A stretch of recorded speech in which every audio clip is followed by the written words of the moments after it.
ஏனைய பாராளுமன்ற உறுப்பினர்கள் தேசிய பிரச்சினை மட்டும் அல்லது இனப்பிரச்சினை மட்டும் என்று பேசிக் கொண்டிருக்கின்றார்கள்.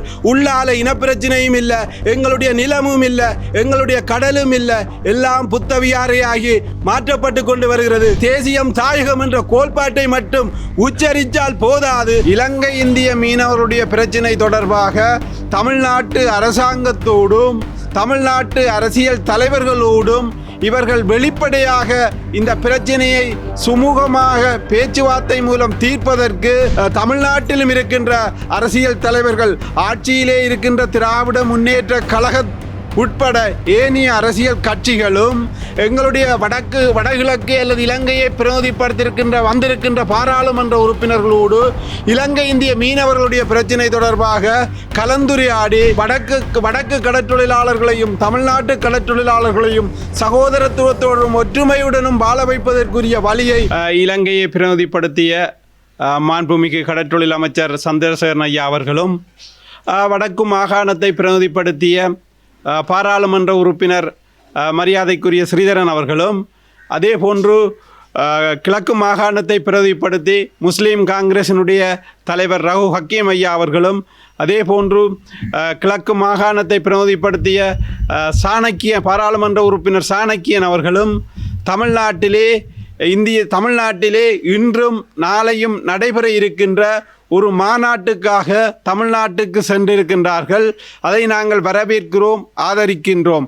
அதே போன்று இந்த சென்ற 4 தலைவர்மாரும் 2 நாள் மாநாடாக, முதல் நாள் மாநாடு தமிழ்நாட்டினுடைய மாண்புமிகு துணை முதலமைச்சர் உதயநிதி ஸ்டாலின் தலைமையிலும், 2ஆம் நாள் அமர்வு தமிழ்நாட்டினுடைய முதலமைச்சர் மு.க. ஸ்டாலின் ஐயா தலைமையிலும் நடைபெற மாநாட்டிலே பங்கு கொள்வதற்காக இலங்கையிலிருந்து சென்றிருக்கின்றார்கள். வடக்கு கிழக்கை பிரதிநிதிப்படுத்தியும் சென்றிருக்கின்றார்கள். இந்த சென்ற பாராளுமன்ற உறுப்பினர்களுக்கும் இலங்கையினுடைய கடற்றொழில் அமைச்சருக்கும் வடமாகாணத்தை பிரதிநிதிப்படுத்திய கடற்றொழிலாளர்கள் நாங்கள் வேண்டுவது, இலங்கை இந்திய மீனவருடைய பிரச்சினை தொடர்பாக தமிழ்நாட்டு அரசாங்கத்தோடும் தமிழ்நாட்டு அரசியல் தலைவர்களோடும் இவர்கள் வெளிப்படையாக இந்த பிரச்சனையை சுமூகமாக பேச்சுவார்த்தை மூலம் தீர்ப்பதற்கு அந்த கலந்துரையாடலில் அவர்கள் சிறு டைம் ஒதுக்கி இந்த வடக்கு மீனவ சமூகத்துக்காக அவர்கள் பேச வேண்டும் என்ற ஒரு எதிர்பார்ப்பை இன்றைய தினம் நாங்கள் இந்த ஊடக வாயிலாக வைக்கின்றோம். அதே போன்று தமிழ்நாட்டிலும் இருக்கின்ற அரசியல் தலைவர்கள், ஆட்சியிலே இருக்கின்ற திராவிட முன்னேற்ற கழக உட்பட ஏனைய அரசியல் கட்சிகளும் எங்களுடைய வடகிழக்கு அல்லது இலங்கையை பிரதிநிதிப்படுத்தியிருக்கின்ற வந்திருக்கின்ற பாராளுமன்ற உறுப்பினர்களோடு இலங்கை இந்திய மீனவர்களுடைய பிரச்சினை தொடர்பாக கலந்துரையாடி சுமூகமான பேச்சுவார்த்தை மூலம்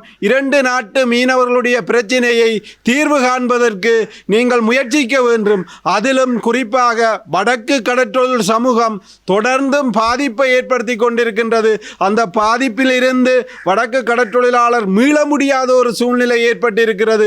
ஆனால் ஆட்சிக்கு வர அரசாங்கங்கள் காலத்திற்கு காலம் இலங்கை இந்திய மீனவருடைய பிரச்சனையை தீர்ப்பேன் என்று கூறி செல்வதை முற்றுப்புள்ளி வைக்க வேண்டும் என்பதற்காகத்தான் எங்களுடைய தமிழ் பாராளுமன்ற உறுப்பினர்கள் இன்றோ நாளையோ தமிழ்நாட்டிலே இந்த மீனவர்கள் பிரச்சனை தொடர்பாக வெளிப்படையாக பேசி வடக்கு கடற்றொழிலாளர்களையும் தமிழ்நாட்டு கடற்றொழிலாளர்களையும் சகோதரத்துவத்தோடும் ஒற்றுமையுடனும் வாழ வைப்பதற்குரிய வழியை இவர்கள் மேற்கொள்ள வேண்டும் என்று நாங்கள் வடமாகாண கடற்றொழிலாளர் இணையம் சார்பாகவும் 2 லட்சம் மக்கள் சார்பாகவும் இந்த கோரிக்கையை முன்வைக்கின்றோம்.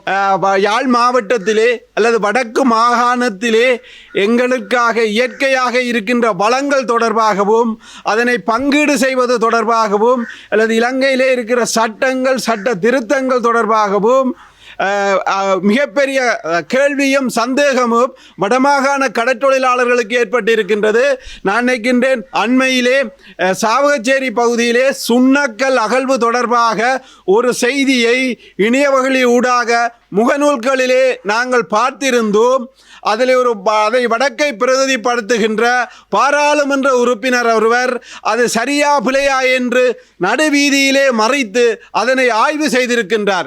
உண்மையிலே அதை நாங்கள் வரவேற்கின்றோம். ஏனென்று கேட்டால் இன்று வடக்கு மாகாணத்திலே சுற்று நிரூபம் என்ற போர்வையிலே சுற்று நிரூபத்தை வைத்துக்கொண்டு மிகப்பெரிய சட்டவிரோதமான செயல்களும் எங்களுடைய வளர் சுரண்டல்களும் இடம்பெறுகின்றது.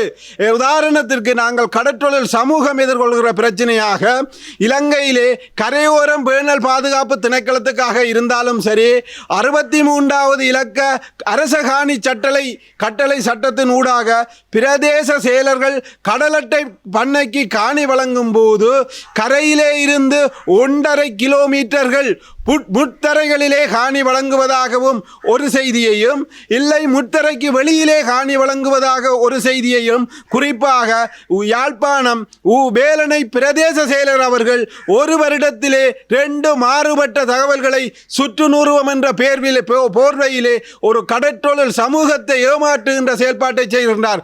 அது எப்படி என்று கேட்டால் கடலிலே இருந்து 2 கிலோமீட்டர் முத்தரை என்றும் அந்த முத்தரைக்குள்ளே தான் கடலட்டை பண்ணை இருப்பதாக தாங்கள் சுற்று நிரூபத்தின் அடிப்படையிலே வேலனை பிரதேச செயலர் செயல்படுவதாக சொல்கின்றார்கள். ஆனால் அதே கரையோரம் பேணல் திணைக்களம் அந்த 2 கிலோமீட்டருக்கு அப்பால் முத்தரைக்கு வெளியிலே தான் இந்த சட்டவிரோத அனுமதியற்ற முறையற்ற கடலட்டை பண்ணைகள் அமைக்கப்பட்டிருப்பதாக அவர்கள் சொல்கிறார்கள். ஆனால் எங்களுடைய இந்த சட்டத்தை யார் நடைமுறைப்படுத்துவது அல்லது இதை யார் கண்காணிப்பது? யாழ்ப்பாணத்திலே அல்லது வடமாகாணத்திலே மிக பிரசித்தி பெற்ற சட்டத்தரணி அனைவரையும் நாங்கள் மன்றாட்டமாக கேட்கின்றது, நீங்கள் எங்களுடைய மண்ணுக்காகவும் எங்களுடைய உரிமைக்காகவும் நீங்கள் போராடுகிறீர்கள். அதே போன்று எங்களை வளங்களை காப்பாற்றுவதற்காக நீங்கள் செயல்பட வேண்டும். சுற்று நிரூபம் சட்டத்தின் மூலம் அதில் இருக்கிற ஓட்டைகளை வைத்துக்கொண்டு எங்களுடைய வளத்தையும் எங்களுடைய வாழ்வாதாரத்தையும் பல்தேசிய கம்பெனிகளுக்கும் வெளிநாட்டு பின்புல பினாமிகளுக்கும் நீங்கள் வழங்குவதற்கு ஆதரவாக செயல்படுகிறீர்கள். நாங்கள் இந்த கடற்றொழில் சமூகமாக யாழ்ப்பாணத்திலே பிரபல முக்கியம் வாய்ந்த சட்டத்தரணிகளே, உங்களுடைய மனச்சாட்சியை தொட்டு கேளுங்கள். இந்த வடக்கு கடற்றொழில் சமூகம் இந்த கடற்காணி அரசகாணி குத்தகைக்கு வழங்குவதிலே பல்வேறு முறைகேடுகள் முறையற்ற விதத்திலே நடந்து கொண்டிருக்கின்றது. இதை தட்டி கேட்பது யார்? ஒரு மக்கள் பிரதிநிதியாக இளங்குமரன் தட்டி கேட்டதை பல இடங்களிலே விமர்சித்தார்கள். ஏனென்று கேட்டால் பாராளுமன்ற உறுப்பினர்கள் மேல் சட்டத்தை கையில் எடுக்கிறார்கள் என்று.